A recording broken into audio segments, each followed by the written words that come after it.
Hey, I'd like to welcome you to another episode of Mission Matters. My name is Adam Torres, and if you'd like to apply to be a guest in the show, just head on over to missionmatters.com and click on Be Our Guest to apply. All right, so today's guest is Ted Ryce. He's founder at Lean After 40. Ted, welcome to the show. Thanks so much for having me, Adam. Really looking forward to this conversation. All right. Well, there's a lot of people that listen to this show that are over 40, and a lot of us want to get leaner. So we're going to have some fun with that today. But before we get started with this, and also I want to get into your podcast as well, that you've been doing, I think, 11 years plus. But before we get into that, we'll start this episode the way that we start them all, with what we like to call our Mission Matters Minute. So Ted, at Mission Matters, our aim and our goal is to amplify stories for entrepreneurs, executives, and experts. That's our mission. Ted, what mission matters to you? I'll answer it like this. Health and fitness saved my life. The way I got into this business was after a family tragedy. My Mhm. younger brother was actually murdered. Mm. And after that, after looking at ways of like getting my life back, fitness, the long story short is fitness gave me that purpose. It gave me the energy. It got me back my mental and physical health. Mm. Mm. And how that plays into what I do now is my mission is to help men over 40 in particular rebuild their health without burning out. Maybe you'll never go through something like what I went through, but I've Yeah. worked with so many clients who deal with growing a business. To be an entrepreneur is to choose a stressful lifestyle, or divorces, so many things that can happen, aging parents, also dealing with kids that are growing up. So I want to empower men over 40 to feel like their best days are not behind them. You Mm. can be in the best shape of your life, Yeah. and you just need to know how. Yeah. Thank you for sharing that. First off, and when I think about like what calls somebody to action and to start a business and to want to go out and help others, I always think it's interesting when somebody takes maybe a pain or a moment that happens in their life, they solve whatever that particular thing is, and then they're like, "Wow, I can help other people with this," or "There's other people that can benefit from what I've learned along that way." You didn't, correct me if I'm off on this. I think I caught this correctly, but you didn't like start out in the health industry, right? Like this is that event triggered you going down that path. And first off, am I correct on that? Yeah, I was in school. I wanted to Mhm. become a neuroscientist, Yeah. and that's the path I was taking in college. But when I was 19, this is when this happened with my Yeah. brother, and ended up dropping out of school. Didn't know what to do with myself. The Mm. stress was overwhelming, and I serendipitously found myself in health and fitness by the Wow. age of 22. Yeah. And so talk about like as you started like earlier in that transition period, specifically of starting to go down the path of fitness. And the reason I asked this question, by the way, is because lots of people go through transition for different things, of course, and different reasons. But like that beginning stage of kind of exploring what even interests you, like that's a special moment. Like talk a little bit about that and when you started going down that path. Well, yeah, when all that happened, I was 19. The story, I don't know how many details we really Yeah. need to go into. Feel Yeah. free to ask. But my parents were off. They ended up meeting two presidents, both Bill Clinton and George W. Mm. Bush, trying to push laws. So the case was very high profile. Yeah. And how that factors into the story of me and fitness is like I was by myself. I didn't know what to do. I didn't Yeah. have guidance. And really, my parents didn't either. They were doing that was their way to turn pain into Mhm. purpose. So I Mm. ended up finding mine Yeah. through looking around at like, hey, my life is terrible, right? Because of Mm. this traumatic event. And it was really horrible. Don't look it up Yeah. unless you want a No, tearjerker no, of yeah, the I got it. story. And I don't mean you, but of Sure. course you too, Adam, but just people listening.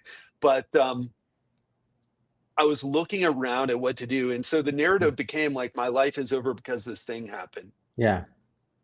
And thankfully for me, my dad actually had gotten me into health and fitness earlier in life. I Mm. basically modeled him.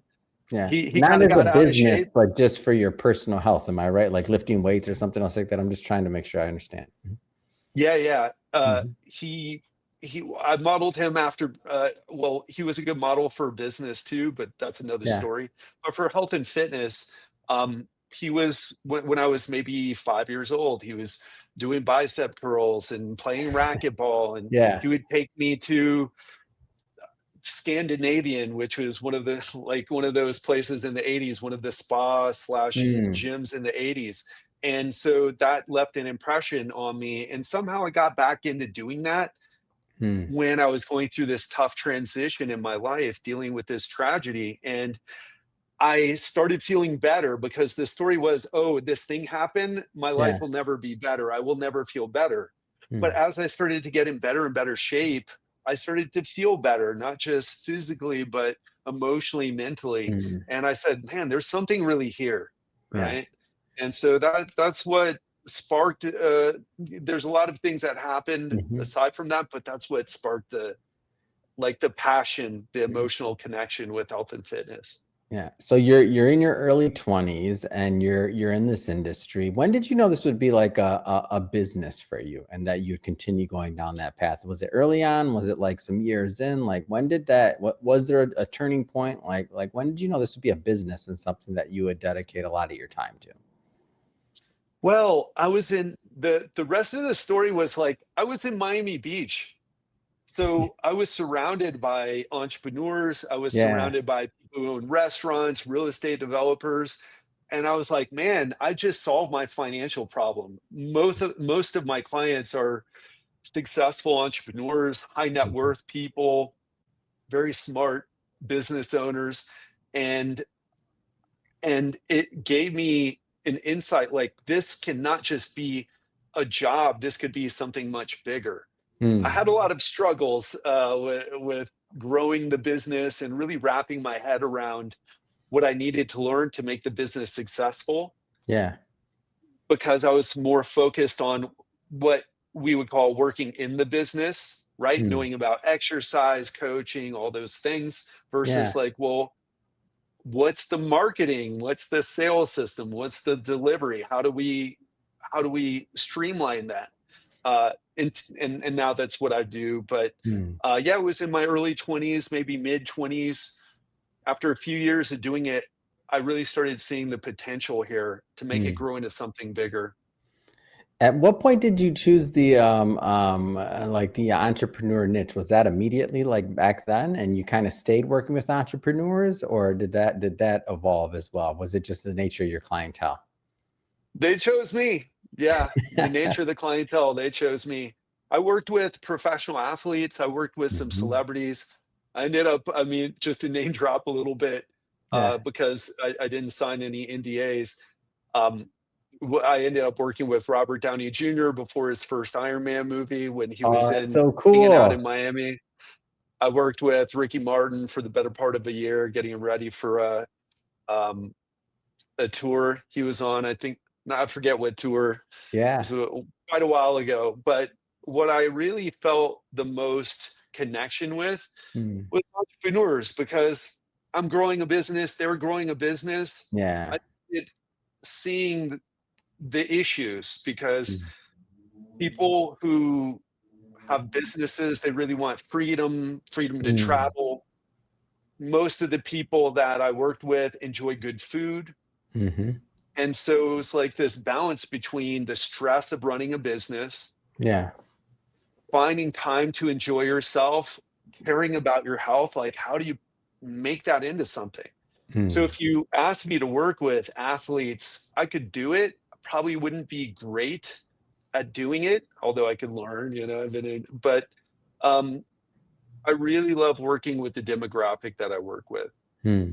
What's special about that 40 and over group that we're talking about here today and their health concerns? Like what do you find special about that group?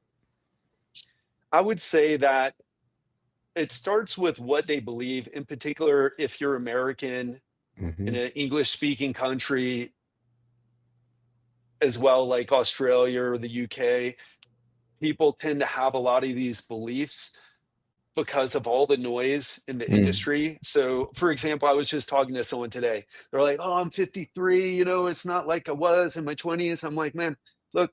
I didn't say this to him, but what I was thinking was there's no science shows there's no change in your metabolism until you hit about 60. And even then, it's not that big. Wow. This is really your lifestyle. It's really a lot of people go down roads that just aren't true. For Hmm. example, they think this is a good one. I had a client who worked with a nutritionist who said to remove the milk from their morning coffee, about a tablespoon of, half a cup, a couple tablespoons of milk. And that's what's causing the weight gain because of the inflammation that milk causes. First of all, studies show milk and dairy products in general associated with lower levels of inflammation. Two, didn't do anything for them. So I Mm. feel like in your 40s, you're starting to really focus on your health Hmm. and you're overloaded with what I call noise, Mm. and you don't know what to do, and you end up believing a lot of things like, "Oh, well, I work out so hard, but I'm not getting results. I still have this belly. I'm still out of shape. It must be my genetics. It must be my metabolism, my age." Mm. So that's the first thing I'd say, and then the second thing I'd say is that 40s is an interesting age because of what's going on. What I mean is, if you have a family, you have kids that are coming of age, maybe already like almost in college, going to go to college. So you're busy preparing them for that. But then on the other side, you have aging parents Mm. and probably who don't, right, probably not doing the best. Now, in some cases, I have clients Yeah. where their parents are super fit, but that's rare. Most of the Mm. time, it's like my dad has cancer, my mom has Alzheimer's, like Yeah. so they're balancing not just helping their kids, but caring for their aging parents and also Mm. trying to find time for themselves. And that's kind of unique to that 40s, 50s period. Mm. And probably there's some things that have to do with their businesses too. Like if they've been working on a business for a while, like it's probably experiencing some level of growth if they're a little bit more seasoned, especially if it's something they started in their 20s, they stuck with. So there's probably that pressure too. So it's kind of like you're getting it from all different angles, huh? Yeah, in many cases, my clients are at the best point that they've ever been in their life, Mm. financially or career-wise, business-wise, and they're, like, looking at themselves in the mirror and wondering, "Are my best days behind me?" Mm. And And, so, man, I had a so guy tell me just recently, he's 53, this guy who I just spoke to, I'm like, "I'm 48. I'm 5 mm, you're we're not that big of a difference in age. How yeah, come how come I'm 53 like is how I am and young. That's so young. I lo Yeah. exactly, exactly. What do you think That's the causes that? What do you message. think causes that thought process? Is it something that's just, and obviously everybody's going to be different, but is it just something that's inherited? Like what you just now said about metabolism. I feel like people in the opening of the interview, like it slows down at this age or this or that. Like I feel like some of these just truisms or misinformation that's just been passed down. I don't know. What do you think it is? I mean, you're the professional. Yeah, part of it's that, part of it's the let's say the fitness and the health and fitness industry thrives on cognitive dissonance. That's Mm, why it's like, "Are eggs healthy?" "No, they're not." "Oh, well, eggs are healthy again." yeah. Right? People are, and I think a lot of health and fitness people, so it's one of the big niches, right? Relationships, money, career, and health and fitness, right? Yeah. So people end up, you get a lot of marketers in it, and they say what works, like, "Oh, here's this one hidden reason why you can't lose weight." Yeah. And if you're doing that, shame on you. If you're an entrepreneur in that space, right? Um, and so it's a lot. People don't know what to believe. That's one of the biggest Mm, complaints I hear from people. The other part is cultural. I lived in Thailand for 2 years. I've visited many countries. Lived in Brazil, getting my black belt in Brazilian jiu-jitsu. In mm, Brazil, that's a interesting one because if I tell someone I'm 48, they always say, "Oh, you're super young," like what yeah. you just said. But if you talk to people in the United States, it's like, "Oh, I'm 48." and kids will tell you that too. Oh, you're old. Yeah. But so part of it's that culture, but it's not at the age. You can be in great shape.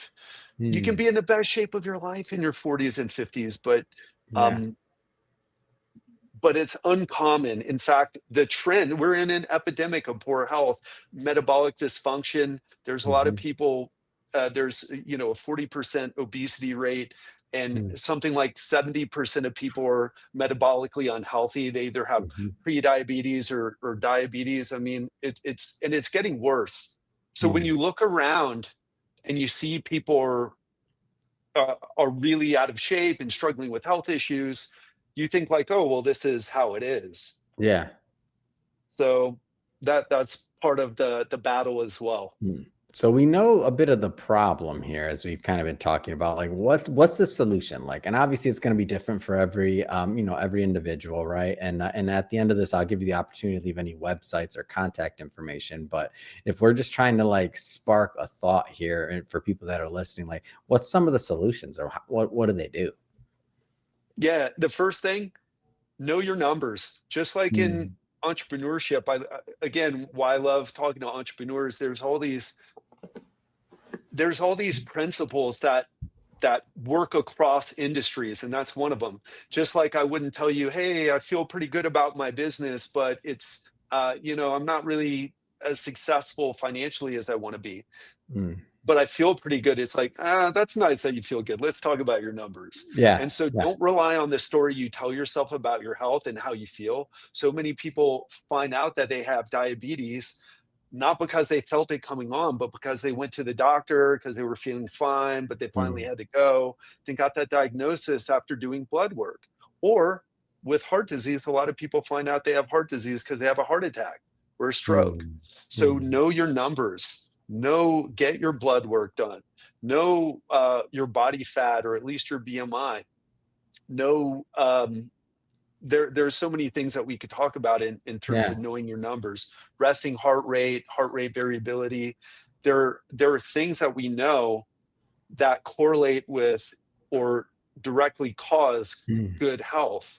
And if you're off on those numbers, it's just a matter of knowing what they are and yeah. implementing strategies to adjust them.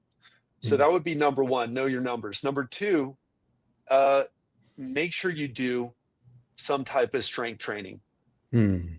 If you're not lifting weights or doing some type of resistance training, it doesn't have to be barbells and dumbbells, could be kettlebells, could be calisthenics, body weight, doesn't matter.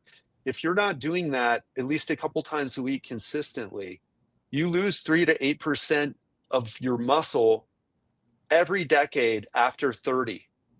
So Mm. what does that mean? That is why you feel like your metabolism is slower, is because it, in a way it is, but it's not because your age, it's because muscles are a use it or lose it Mm. organ. And if you're not using them, you're losing them. Mhm. And muscle, another thing about it, it's your metabolic retirement plan. Yeah. And meaning like if you want to avoid a lot of the issues that happen, muscle helps with it. Diabetes, for example, it helps Mm. clear glucose out of your bloodstream. And if you want to be independent and still traveling the world and Yeah. walking up and down the tiled streets of Lisbon, Portugal, exploring the world and not slipping and falling, Mm. and or if you do, able to get back up and not break your hip or leg, Mm. lifting weights is going to do that. After that, lose fat. Everyone gets crazy with diet, but fat loss really comes down to something quite simple. It comes down to calories in versus calories out. And people hate Mhm. hearing that because typically what they do is like, okay, well, I'm going to I'll just eat half a plate of food and then I'll go exercise a lot because that'll increase the calories going out and it'll decrease the calories coming in. But you end up feeling exhausted, tired, and super Mm. hungry. Mm. However, if you learn how to do this the right way, what I show my clients, you can go to Italy, eat pasta, drink the all the, all the amazing wine, and you can come back and still be lean. Hmm. So there's strategies that can help you get lean and stay lean without sacrificing your lifestyle. And Hmm. focus on fat loss. If you have a belly, then you've got some fat to lose. And Hmm. again, this can come into, this has to do with like, what is your standard? What do you want for yourself? And we Hmm. know men who have a 40-inch waist or over, you're in metabolic danger. Hmm. So those are two things. If I'm going to throw it, I mean, I could keep going here, but I'll throw out one more: is Yeah. focus on daily steps. Another one of those myths that so many people over 40 believe Hmm. is that, oh, to get back in shape, I need to crush it just like I did when I was in my 20s. I need to Hmm. run sprints and do interval training and really drive myself into the wall. And then Yeah. they do it, they feel awful, maybe get injured in the process, Hmm. and then decide the pain is so terrible from pushing yourself Hmm. that maybe it's better just to wait and try to solve that problem another time. I say, forget about that. I love intense training, but it needs to be timed appropriately for the right person at the right time. Hmm. So focus on your steps. I have an Oura ring. A lot of people have Apple Watches or Fitbits or Whoops, Hmm. Garmin's. If you're getting 5,000 steps or less, you're basically asking for a health problem. So Hmm. make sure you're getting at a minimum 7,000 steps per day. Yeah. Forget about the hit training and crushing yourself and all the things that you think you might need to do. Just focus on getting 7,000 steps per day. If you can get more, great. But Hmm. that's a good starting point. So those are three solid starting points, I would say. Talk about your process and what it looks like to work with you. Like a new client, they're just starting out with you. Like what does that look like? Yeah, I have a framework I use for clients called the Metabolic Reset Sequence. I'm really Hmm. proud of it. Took me 26 years to put it into this framework, right? And I say Hmm. framework because there always needs to be some personalization, but Hmm. it's phase zero is precision health assessment. So we gather a bunch of data about our client, because if in someone might need to do a little bit less lifting and a little bit more steps Hmm. to bring their cardiovascular condition up, as an example, or they might have other health issues that need to be addressed before we just, drive them with exercise and Hmm. trying to lose fat. So that's phase zero. Phase one is the first 2 weeks of my program. I have this combination of diet, exercise, and supplementation I do Hmm. that helps my clients lose 4 to 6 pounds in 2 weeks, just to give them a boost. And it goes beyond the weight, because one of the issues that people have is Hmm. like, coming back to what I said, I studied neuroscience, initially wanted to become a neuroscientist. Yeah. What we're learning now is that appetite is in part regulated by our brains. In fact, if you see the GLP-1 drugs, Ozempic, Wegovy, Mounjaro, and there's going to be more Hmm. coming out, what do they do? Does it affect your metabolism? No. It affects a part of your brain called the hypothalamus that regulates your appetite. Hmm. So there's ways of regulating your appetite with nutritional changes. And so that's what I do in my phase one. Now, Hmm. it's not the same as taking one of those drugs. The Yeah. medications are really powerful, but it doesn't have side effects like some of those drugs Hmm. do. And if you stop taking those drugs, you gain the weight back. Hmm. So then we move into phase two, which is sustainable fat loss. For example, had actually three clients in Italy at the same time, different parts of Italy, but they knew exactly what to do. Even though, if you travel to Europe like I do and enjoy Hmm. Europe, it can be very difficult to find a gym because it's just not the culture. Yeah. It's not the culture like in the States. There's a gym on every corner in every, not even major city, like medium city. For So sure. so they have the strategies to navigate challenges like that while still losing body fat or even sometimes just maintaining. Mm, But there's no restrictions in phase two. And then phase three is muscle and fitness maximization. That's mm, where we turn the corner, get away from fat loss because we hit your 15% body fat or 12% body fat, whatever we decide on doing, and focus more on growing muscle mm, and maximizing what's called VO2 max. VO2 max is a measurement of cardiovascular fitness, and it's one of the top metrics for longevity. mm, So, and there's a way of going about improving that in a systematic way. mhm. So that's kind of the bird's eye overview. Yeah.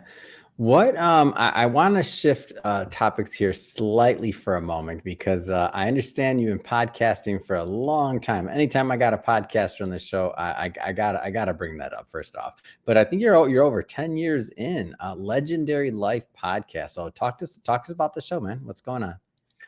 Yeah, well, when I was looking to transition out of personal training, loved my time in personal training in Miami Hmm. Beach. Incredible, incredible people I met, networking, and but I wanted to do something online, and I knew that reaching people online was the way to go Yeah. and developing something online, and we get much better results with my clients now than I ever did with personal training because Mm, it's not the time, the 3 hours you're in the gym per week. It's the when you're outside. yeah. But with the podcast, um, we were looking for a way to create an online business. Me and my business partner, we Mm. chose podcasting after kind of seeing the popularity 11 years ago. John Lee Dumas, Yep. can't even remember his name. It's been so long, but he was Entrepreneur on Fire, I think, right? Yeah. entrepreneur on fire, Yeah. exactly. He was the And it early guy. Yeah.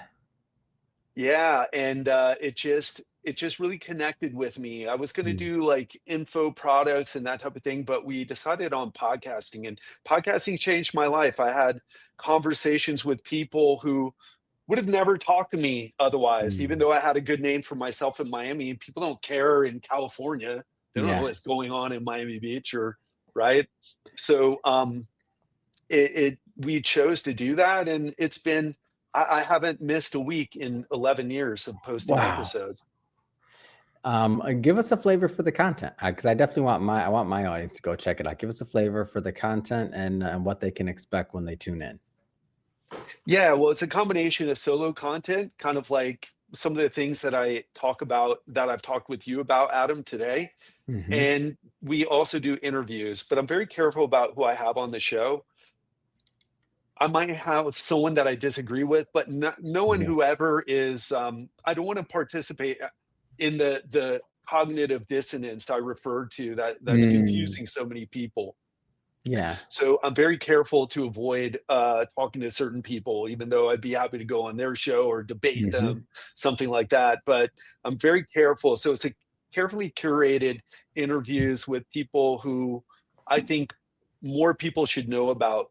Mm, Um, Sometimes don't even have big followings, but the truth about entrepreneurship is, at least in the health and fitness space, hmm. it's like a lot of the people who are better experts are that way because they spent more hours on their craft, not on marketing. Marketing. Yeah. So, yeah, so I really want to highlight some people who I feel should be better known. Mm. Well, Ted, first off, this has been great having you on the show today. I think you dispelled some myths, you gave us some tools, you gave us even a framework so that for if individuals want to follow up and connect with you and work with you, they kind of know what to expect for and to a certain extent. That being said, I mean, what's next? What's next for you? What's next for the business? Yeah, what I'd say is we're going to be really growing the podcast. I just got invited to the number one health podcast, so I'm going to be flying into Arizona and Yeah. taping it in person. So this is my first live podcast that I've ever done Come with on, you, man. Look Adam. at you getting out there. That's what I'm talking about.